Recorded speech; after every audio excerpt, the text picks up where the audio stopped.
Hello बच्चों, यहाँ प्रश्न ए का वास्तविक मान जिसके लिए 3 आयोटा की घात 3 ऋण में 2 ए आयोटा का वर्ग जोड़ में 1 ऋण में ए आयोटा जोड़ 5 वास्तविक होगा।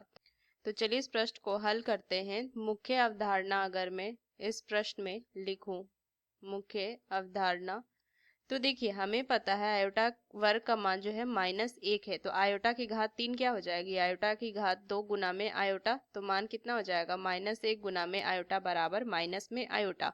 और अगर मैं देखूं हमें सम्मिश्र संख्या z बराबर किस रूप में लिखते हैं, x जोड़ में आयोटा y, जहाँ पे x वास्तविक भाग होता है और ये जो y है वो काल्पनिक भाग होता है। तो चलिए इस प्रश्न को हम हल करते हैं। देखिए दिया है 3 आयोटा की घात 3 ऋण में 2 a आयोटा की घात 2 जोड़ में 1 ऋण में a आयोटा जोड़ में 5।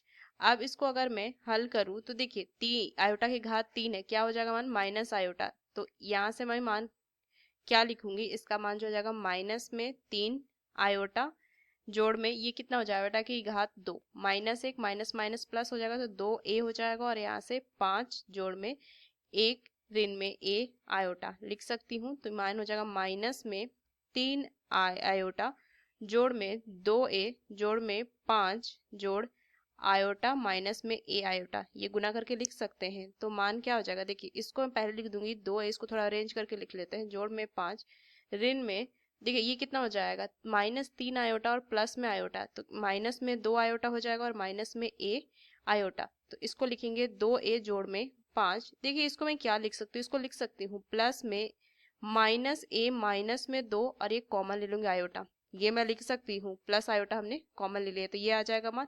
अब देखिए यहाँ से क्या दिया कि ये जो भाग है वो वास्तविक है, अगर ये वास्तविक होने के लिए ये a माइनस से 2 जो है वो 0 के बराबर होना चाहिए, तभी तो ये मान जो होगा पूरा वास्तविक होगा। तो -a माइनस 2 बराबर 0, ये मैंने क्यों लिखा, वास्तविक, वास्तविक होने के लिए।